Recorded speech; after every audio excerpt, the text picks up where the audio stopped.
Most of my clients spend 1 to 3 hours on email every day. Can you relate to that? What if you could work through more emails in less time?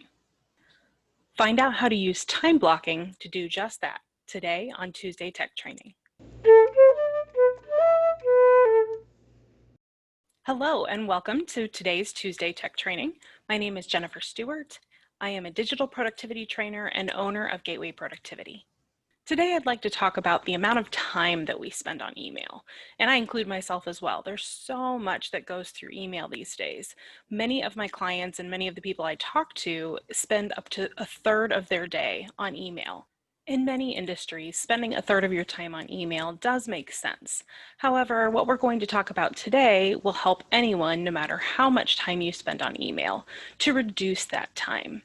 We're going to talk about a tool called time blocking or clustering. First, let's do an exercise. Write down approximately how much time you spend on email each day.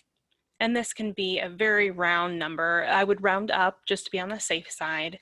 And just think about throughout the day, however many times you're checking your email, however often it interrupts you, all those different pieces, add that up and try and figure out how long that is.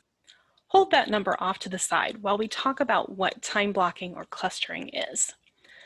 What time blocking means is choosing specific times in your day to do specific things. And today, obviously, we're talking specifically about email, but you can apply this to anything. It is picking times in your day that are going to be the optimal time to do something. So for instance, with email, you probably want to have a time in the morning and in the afternoon to check email, but maybe for you, it needs to be 5 times a day, or maybe for someone else, it only needs to be 1 time a day. It depends on your industry and what you do for a living. So the next exercise is to think about how many times a day would be optimal for you to check email. And this can't be constant. That's what we're trying to get away from, because it's the interruptions of email throughout your day that are what make it harder to process the emails and what makes it take longer, because you are jumping from one thing to another instead of specifically focusing on processing email for a specific amount of time. So now that you have your two numbers, take the amount of time that you spend on email and divide it by how many times a day you would like to check email. And that becomes your time blocking. And now you can take that and apply it whenever in the day that you need to. And always keep in mind that this is flexible. If you schedule it at 9 in the morning, it doesn't have to stay 9 in the morning. If you need to shift it to 10 because something happened at 9 in the morning, that's okay. Give yourself that leeway. But just keep some kind of time blocking on your calendar, or at least in your mind, as to when you'd like to do it during the day. If you can have a reminder that pops up for you, even better.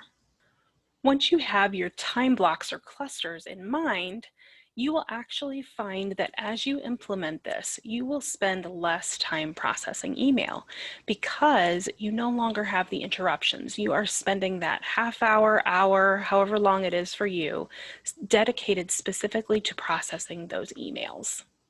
You'll go from feeling like you waste time on emails to feeling like you really are productive when you're working on email. Some people will choose to take these time blocks or clusters, and the reason they call it clustering is you are trying to cluster together the things that you're doing that are like. So whether it's phone calls or email in this case, you're clustering together the things that go together so that you can stay in one frame of mind as you're working on this thing. As I said before, some people want to put this on the calendar, as you see here. This person would choose to do it in the morning and do it in the afternoon, and then maybe they have some time right before they leave work that they want to wrap up on some different projects, so they don't do email the very last thing. One tip to go along with time blocking is to use a timer. As you can see here, these are a couple different ones. There's one that can be on a phone, one you could have on your computer, one can be in a web browser. There's all different types. Just find one that works best for you and set it every time you're in a time block, whether it's calls, whether it's the emails that we're talking about today, no matter what, use a timer.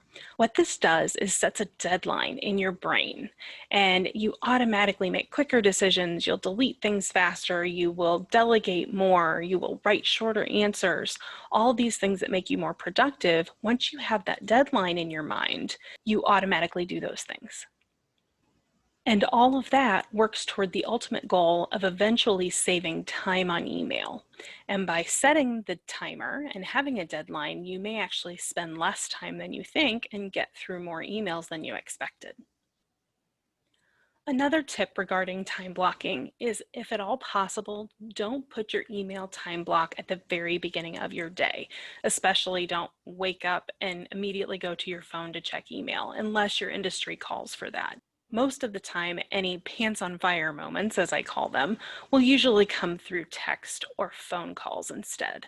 So please try not to check email first thing in the morning, because what happens is you immediately have other people in their emails dictating what you're doing for the day, instead of focusing on something you need to do for the day first. Even if it's a 5-minute thing that you needed to get done, do that. Feel productive about that, pat yourself on the back, and then move into email. Our final tip for time blocking email is actually to turn off email notifications when you are not working on email time blocks. And what this does is it eliminates all of those distractions and all of those interruptions that you get when you're working on other things. You have those email time blocks specifically so that your brain knows you are going to work on email and you're going to work on it at this specific time. And that way you can let go of it when you're working on other things. Some people who get really excited about this will even set an out of office message that says when they check their emails, so that they can start to get their clients or their staff to understand that they are trying to respect their own time, and here are the times that they'll get back to you.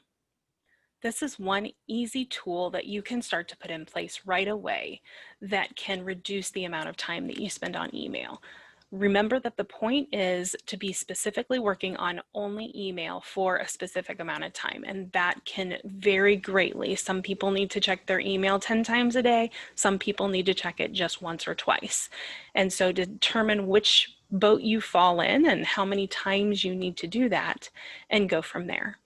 Have you had a light bulb moment from this training? If so, please leave me a comment below and let me know what it is, because I like the interaction and I like to be able to see what people are enjoying from these talks, and so that I can do more of that later on. Also, if you like the content, please give the video a thumbs up or share it with someone you think could benefit from the information. Lastly, be sure to subscribe with the button below that's in red, and that will alert you when new videos are posted. Thanks for joining me, and I'll see you next time.